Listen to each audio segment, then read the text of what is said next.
नमस्कार मेरे प्यारे बच्चों। PNS memorial school online classes में मैं पूजा सिंह आपका हार्दिक स्वागत करती हूँ। बच्चों, अब हम क्लास 9th के चैप्टर 3 गुरु नानक देव को पढ़ेंगे, जिसको डॉक्टर हजारी प्रसाद द्विवेदी ने लिखा है। और आप इसका जो हजारी प्रसाद द्विवेदी जी का जीवन परिचय मैंने करवा दिया है। अब हम ये करते हैं इसके रेखांकित अंशों की व्याख्या। ठीक है, तो सबसे पहला है कि निम्नलिखित गद्यांशों में रेखांकित अंशों की संदर्भ सहित व्याख्या और तथ्यपरक प्रश्नों के उत्तर दीजिए। ठीक है, तो सबसे पहले हम क्या करेंगे कि आकाश में जिस प्रकार खोडस कला से पूर्ण चंद्रमा अपनी कोमल स्निग्ध किरणों से प्रकाशित होता है, उसी प्रकार मानव चित्त में भी किसी उज्ज्वल प्रसन्न ज्योतिपुंज का आविर्भाव होना स्वाभाविक है। गुरु नानक देव ऐसे ही षोडश कला से पूर्ण स्निग्ध ज्योति महामानव थे। लोकमानस में अरसे से कार्तिकी पूर्णिमा के साथ गुरु के आविर्भाव का संबंध जोड़ दिया गया है।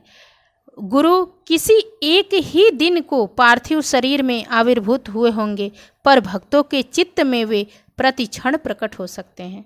पार्थिव रूप को महत्व दिया जाता है, परंतु प्रतिक्षण आविर्भूत होने को आध्यात्मिक दृष्टि से अधिक महत्व मिलना चाहिए।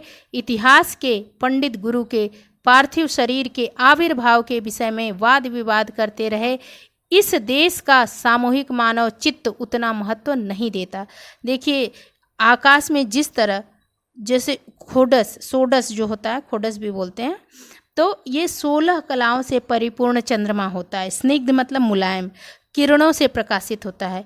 उसी तरह मानव चित्त यानी मानव मन में किसी उज्ज्वल प्रसन्न ज्योतिपुंज का आविर्भाव होना स्वाभाविक है। मतलब हमको अपने मन से, अपने चित्त से जुड़ना चाहिए, अपने अंतर मन में झांकना चाहिए, क्योंकि उज्ज्वल प्रसन्न ज्योतिपुंज का आविर्भाव होना स्वाभाविक है आध्यात्मिक दृष्टिकोण से। जब तक हम ये जो पंच भौतिक शरीर है, पार्थिव जिसको बोलते हैं, पार्थिव मतलब मिट्टी से बना हुआ है और मिट्टी में ही मिल जाना है, इस शरीर से बाहरी रूप से जुड़े रहेंगे तब तक नहीं समझेंगे। कब हमारे अंदर आध्यात्मिक विकास तब होता है जब हम अंतर मन से अपने अंदर ज्योति को जगाते हैं।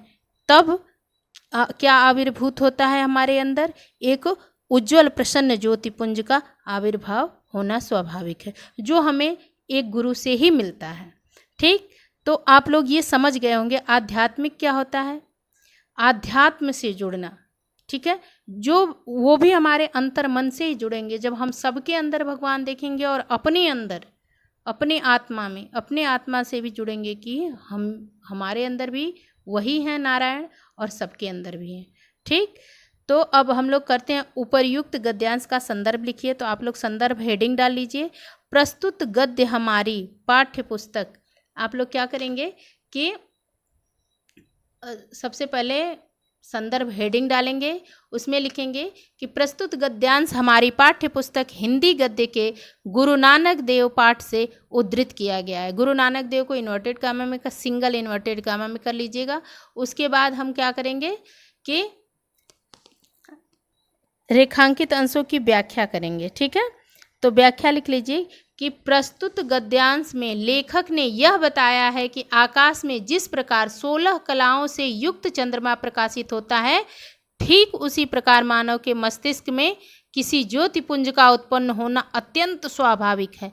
गुरु नानक देव ऐसे ही 16 कलाओं से युक्त स्निग्ध ज्योति महामानव थे। हमारे देश की जनता बहुत समय से गुरु नानक देव के जन्मदिन को, यहाँ जन्म हो गया, जन्मदिन को कार्तिक महीने की पूर्णिमा के दिन मनाती आ रही है। गुरु नानक देव तो किसी एक ही दिन अपने भौतिक शरीर से प्रकट हुए होंगे, किंतु श्रद्धालु भक्तगणों के हृदय में तो वे सदैव ही आध्यात्मिक रूप से प्रकट होते रहते हैं।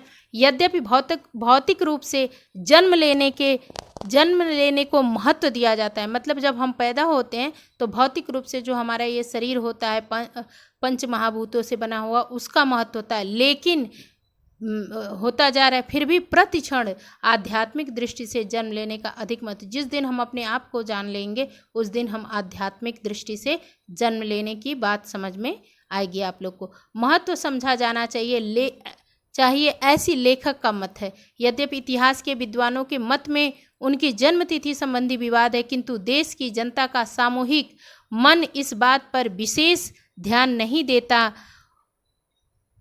उसके मन में जो जन्म संबंधी धारणा बन गई है उसके लिए वही सत्य है, उसे तो इसके माध्यम से अपने गुरु को पूजना है, सो वह कार्तिक पूर्णिमा को पूज लेता है। ठीक है, अब नेक्स्ट हमारा क्वेश्चन है कि लेखक की दृष्टि में गुरु के पार्थिव शरीर के आविर्भाव के स्थान पर किसको महत्व मिलना चाहिए। तो ये आप लोग को भी पता है कि लेखक की दृष्टि में गुरु के पार्थिव शरीर के आविर्भाव के स्थान पर आध्यात्मिकता को महत्व मिलना चाहिए। फिर हमारा चौथा प्रश्न है कि चंद्रमा कितनी कलाओं से परिपूर्ण होता है। तो चंद्रमा खोडस भी बोलते हैं और हिंदी में 16 कलाओं से परिपूर्ण होता है। कार्तिक पूर्णिमा का संबंध किस महामानव से? कार्तिक पूर्णिमा का संबंध महामानव गुरु नानक देव जी से है। ठीक है, अब हमारा दूसरा जो रेखांकित अंश की व्याख्या है उसको देख लेते हैं। गुरु जिस किसी भी शुभ क्षण में चित्त में आविर्भूत हो जाए वही क्षण उत्सव का है। मतलब गुरु हमारे अंदर, देखो कहा जाता है गुरुर ब्रह्मा गुरुर विष्णु, और कहा जाता है कि गुरु गोविंद दो खड़े काको लागे पाए, बलिहारी गुरु आपने गोविंद दियो बताए। मतलब गुरु ही सर्वोपरि है, क्योंकि गुरु ही हमको, देखो एक शिक्षा गुरु होते हैं, एक दीक्षा गुरु होते हैं। तो शिक्षा गुरु जो है हमारे, जो हमको पढ़ाते हैं, जो हमको ये बताते हैं कि क्या समाज में अच्छा है क्या बुरा है, कैसे रहना चाहिए, पढ़ना चाहिए। दीक्षा गुरु हैं जो आध्यात्म से जोड़ते हैं, हमको अपने आप से जोड़ते हैं। तो उसकी बात की गई है कि गुरु जिस किसी भी शुभ क्षण में चित्त में आविर्भूत हो जाए वही क्षण उत्सव का है, वही क्षण उल्लसित कर देने के लिए पर्याप्त है। नवो नवो भवसि जायमान, यानी गुरु तुम प्रतिक्षण चित्त भूमि में आविर्भूत होकर नित्य नवीन हो रहे हो। हजारों वर्षों से शरत काल की सर्वाधिक प्रसन्न तिथि प्रभा मंडित पूर्णचंद्र के साथ उतनी ही मीठी ज्योति के धनी महामानव को स्मरण कराती रही है। इस चंद्रमा के साथ महामानवों का संबंध जोड़ने से इस देश का समष्टि चित्त आह्लाद मतलब खुशी का अनुभव होता है। हम रामचंद्र, कृष्णचंद्र आदि कहकर इसी आह्लाद को प्रकट करते हैं। गुरु नानक देव के साथ इस पूर्ण चंद्र का संबंध जोड़ना भारतीय जनता के मानस यानी मन के अनुकूल है।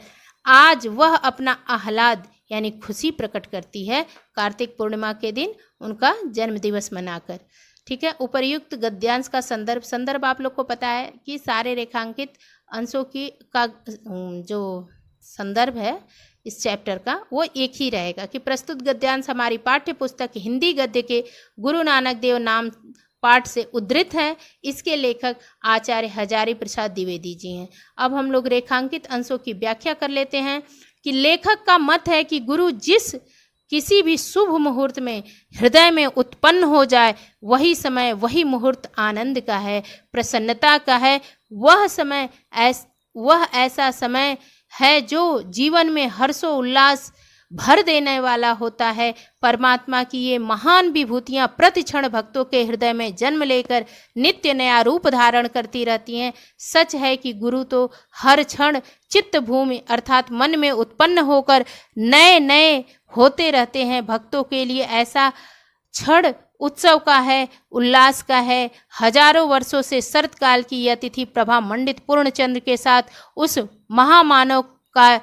महामानव की याद कराती रही है। इस चंद्रमा के साथ महामानव का तादात्म्य करने से इस देश का समष्टि चित्त प्रसन्नता का अनुभव करता है। हम लोग रामचंद्र, कृष्णचंद्र इत्यादि कहकर इसी प्रसन्नता का अनुभव करते हैं। गुरु नानक देव के साथ इस पूर्णचंद्र का संबंध जोड़ना भारतीय जनमानस के अत्यंत अनुकूल है। आज भारतीय जनता गुरु नानक देव को स्मरण करके प्रसन्नता का अनुभव करती है। अब हमारा तीसरा प्रश्न है कि शरत काल शरत काल की यह तिथि किसकी याद कराती है? तो आप लोग अब तक इतना देर से पढ़ के ये जान ही गए हैं कि शरत काल की यह तिथि प्रभा मंडित पूर्णचंद के साथ गुरु नानक जी की याद कराती रही है। चौथा प्रश्न है कि उत्सव का क्षण कौन सा है? अब देखो, ये भी आपको मेरे बताने से ही याद हो जाना चाहिए, लिख लीजिएगा, एक बार दोहरा लेंगे तो याद हो जाएगा। गुरु जिस किसी भी शुभ क्षण में चित्त में आविर्भूत हो जाए वह क्षण उत्सव का है। फिर शरद पूर्णिमा किसका स्मरण कराती है? शरद पूर्णिमा महामानव गुरु नानक देव जी का स्मरण कराती है।